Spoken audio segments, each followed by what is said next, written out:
Good morning. I'm Diane Jordan, Director of Christian Education with Pleasant Hill United Methodist Church in Indian Land, South Carolina. Thanks for joining me on this beautiful Sunday morning. It's October 18th in the year 2020. In our adult Sunday school lesson today, we're going to wrap up the Book of Esther with our third lesson as we finish our story and also talk about some of the ways that the events are still celebrated today.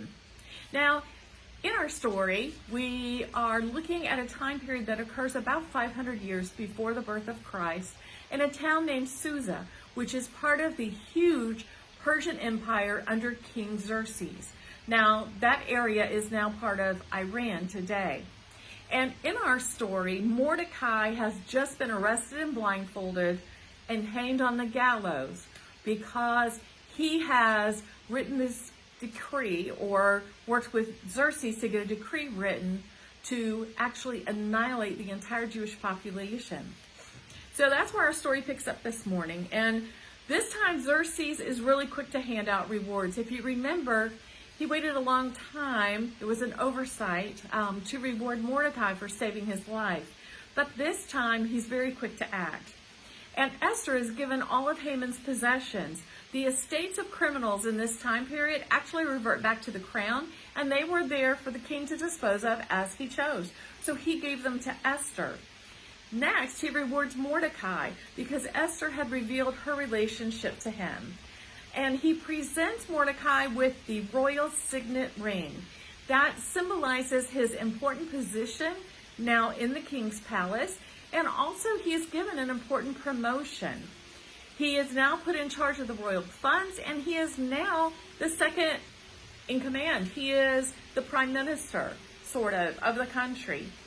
And Esther then takes a turn and grants Mordecai supervision of all the newly acquired estates that had belonged to Haman. But the decree is still out there. As we learned in our first week, a royal decree at that time could not be revoked. It would make the king look like he had made a mistake. And so they never, ever, for any reason, revoked a decree.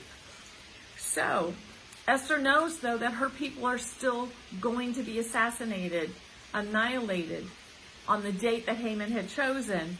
And she dares to approach the king again. And thankfully, again, he extends the royal gold scepter to her, and she presents her plea to him. They want something that will protect the Jewish population.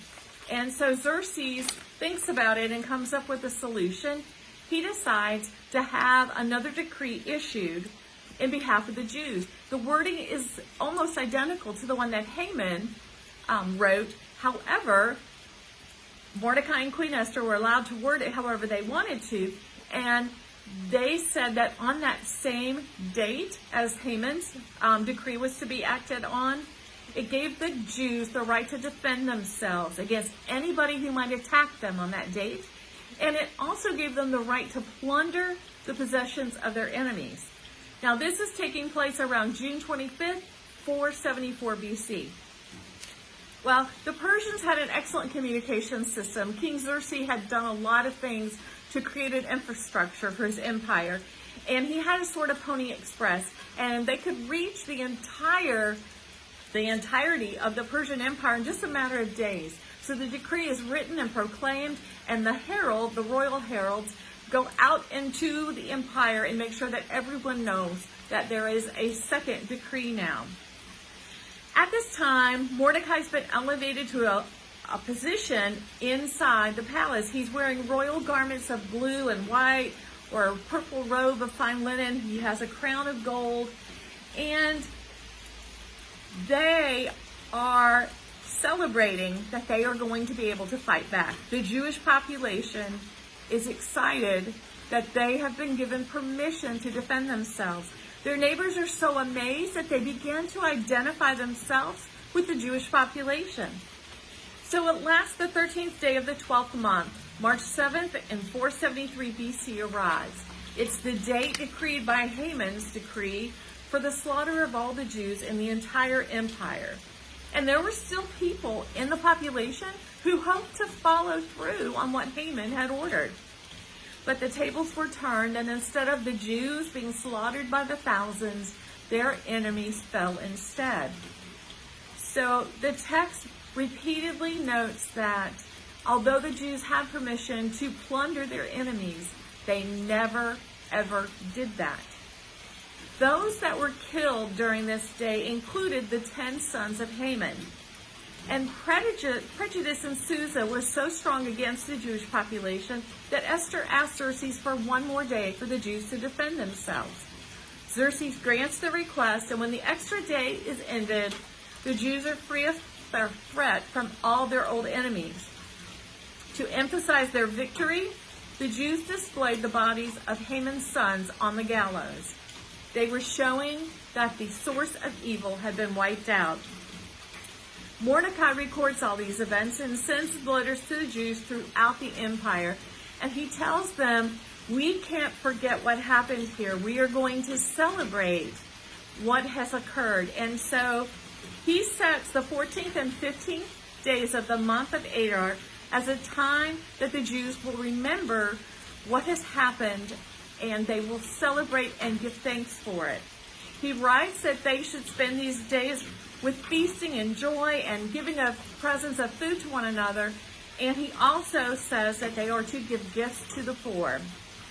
He is making this event an annual event to be celebrated down throughout the ages in the Jewish population.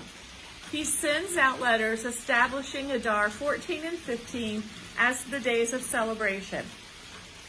Queen Esther joins with Mordecai and sends out another letter with her full authority to confirm the legitimacy of this feast, which is being named the Feast of Purim. This was recorded in the royal annals. So Mordecai continued to serve the king as second in command or as a prime minister, and throughout his tenure, he was noted for his protection and his support of the Jewish population. Now, it's interesting again to note that in the Book of Esther, God is never mentioned. But the implication is that she's come to her position not by her luck or her fate or her beauty, but by the will of God. And this is God using her to save the Jewish population from total annihilation. And sometimes, we forget. We forget that God is in all of the details. At dinner tonight with my husband, he asked me, he said, so what do you take from the Book of Esther? What is the theme? What do you learn from it? And I think there's several lessons to be learned. I think that we learn that God is in all the details. And sometimes we don't see that. You might be delayed on the way to work, but maybe that's taking you out of the path of an accident that's going to happen. Look at all the people on 9/11 that had stories about missed planes or flat tires or whatever that kept them from getting on the planes that were used in such a tragedy, in such a horrific way. So I think we learn God's in the details. I also think it teaches us a lesson. Look at Haman and look at Xerxes. They mess themselves up repeatedly because they have a temper, and they can't make good decisions when they are enraged. But they do make decisions when they're enraged, and it never ends well. And contrast that with Esther. Esther finds out that not only all of the people she loves, her friends and her family, but even herself are to be killed. Does she react in anger? Does she start screaming and wailing? No. She orders her friends, her family, and her servants to go on a 3-day fast, and it's time spent in prayer. And then she does what she does with grace and calmness, and she really has a plan. She really thinks and prays about what she is supposed to do. And I think another thing we can take from this story is, Haman had it all. He was the number 2 guy in the largest empire in the world. He had fine clothes and money and a nice house and this powerful position. And one man would not bow down to him. And that event, that anchor he held towards Mordecai, totally destroyed Haman's life and ended it. And it's just amazing to me that when he had so much, he let the thoughts and the actions of one man towards him just become this huge negative that took over his whole life. You know, not everybody in life is going to like you. And we also need to remember that we need to be grateful for what we do have. So I think there's some great lessons to be learned in the Book of Esther.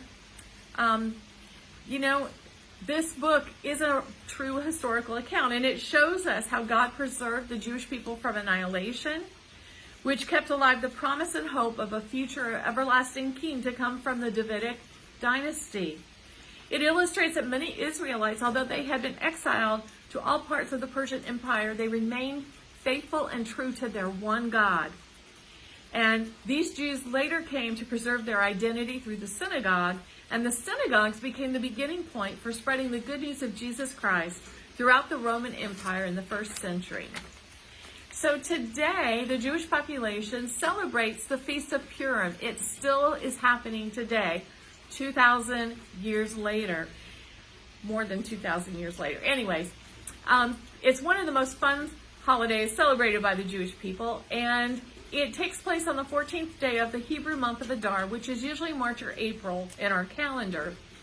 And there are some incredible foods that are prepared for Purim, and one of them is one that I made today, so I could show you guys. These are cookies, and they are called Haman Tashin.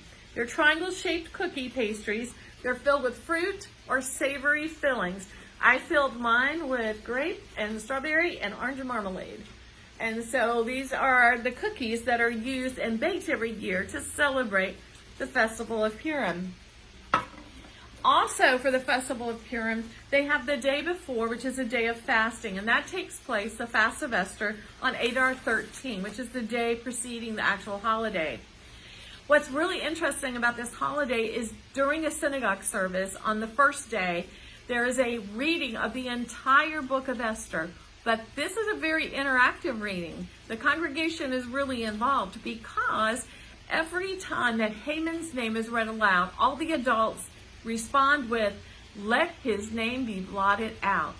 And the children in the congregation are given noisemakers and rattles, and every time Haman's name is said, they shake those and make a lot of noise. On the second day of the feast, people rejoice. They rejoice with food, such as these wonderful cookies, and they have plays and special music, and they give gifts to each other. And in response to the wishes of Mordecai, all those years ago, as recorded in Esther 9:22, they give gifts to the poor. So I have lots of resources that I would like to thank and mention in preparing these 3 lessons on the Book of Esther. I'd like to cite my sources now. So EncyclopediaBritannica.com have a lot of information. The book Women of the Bible by Jane E. Siswarda was a good source. The Ultimate Bible Guide by Holman Reference. Also Lifeway.com and Lifeway's Characters of the Bible Study. BibleGateway.com, Haley's Bible Handbook, Dynamic Women of the Bible by Ruth A. Tucker, and Kendall H. Easley, Holman Quick Source Guide to Understanding the Bible by Holman Bible Publishers. Thank you so much for joining me at this look into the Book of Esther. I hope you've enjoyed it, and I look forward to seeing you next week. Not sure yet which book we're going to do yet. I'll have to see where God leads me, but have a blessed week. Love to you all. Bye-bye.